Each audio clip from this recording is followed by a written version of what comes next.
You know, I think every step of my career has been something that is very meaningful. You know, from making my first Olympic team in 2000 at 15 to where we are today, here finishing up in London.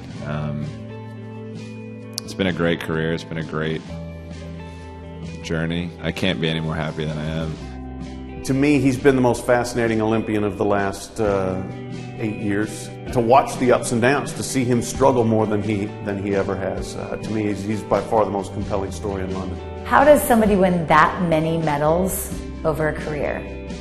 I can't even comprehend it. He's the hero of all Olympic Games. Covering Michael Phelps in 2012 has been a different experience than 2008, more interesting in some ways. I mean, 2008 he was very much at the top of his game in every way.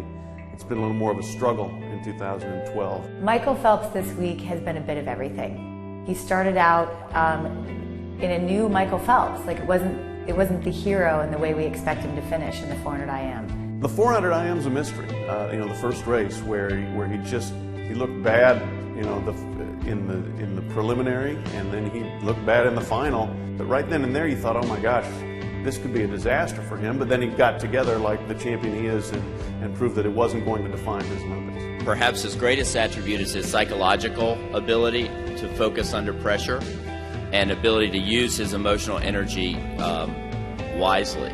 I think the 200 IM, when a lot of people thought Ryan Lochte was going to win, and Lochte dominated Phelps in the 400 IM earlier in the games.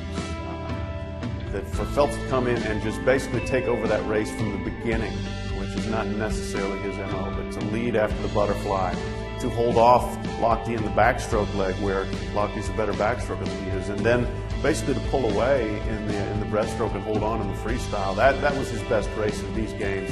He looked like the Phelps of old then. Then we saw Michael Phelps in a golden moment in the relay, winning his 19th medal and a gold.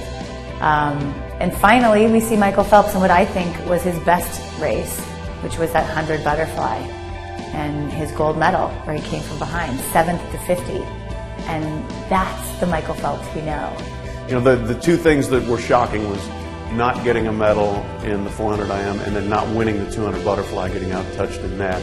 But that was another sign of a guy who was not going to give in at that point. But just like 2008, and the way it worked out with the 100 butterfly winning by 1/100th of a second, and the relay and Jason Lezak coming from behind, it was just storybook perfect. You can see it in his face. He's so happy and doing exactly what he wanted to do, which is enjoying his last Olympic Games. You know, as soon as I stepped up onto the podium, I could feel the tears start coming, and I tried to fight it, but then I just decided just to let it go. And, you know, whatever happened, and you know, just taking these last couple memories and moments of my swimming career.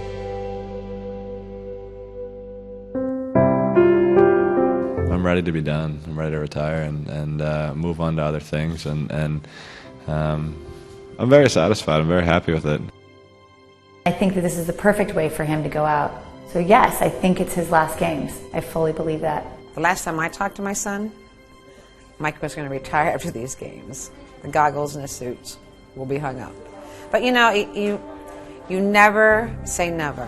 I think he's so anxious to be done with swimming that I think that there's no way he comes back. To have been training the way he has for as long as he has, nearly 20 years of really intense training and over 4 Olympic Games, you know, I think he's ready for chapter 2 of his life. I've always said to myself I'll never swim at the age of 30. I want to be done before I hit the age of 30, and you know, one of the biggest things is that, you know, I know if I go 3 more years, then you just go another 1. 22 medals will never be touched again. You know, you hate to say never, but not in my lifetime am I going to see anybody else win 22 medals, and certainly not that many gold medals, and dominate as long as he has. Michael's the greatest Olympian of all time. In my book, no question. More medals than anybody else, more golds in one Olympic Games, 8 gold medals in one Olympic Games. That's extraordinary that one athlete can dominate across the board from 100 butterfly to 400 IM. I think Michael Phelps inarguably is the greatest Olympian, and for my money, he may be the greatest athlete of all time. I mean, what he has been able to do in terms of rising above everyone else in his sport, in terms of international dominance over a sustained period of time, I can't think of anybody who has had that kind of run for as long as he has. Very fortunate to be able to look back at my career and say I've been able to accomplish every goal that I've ever wanted to. And you know, I think at that point in your career, I think it's just time to move on.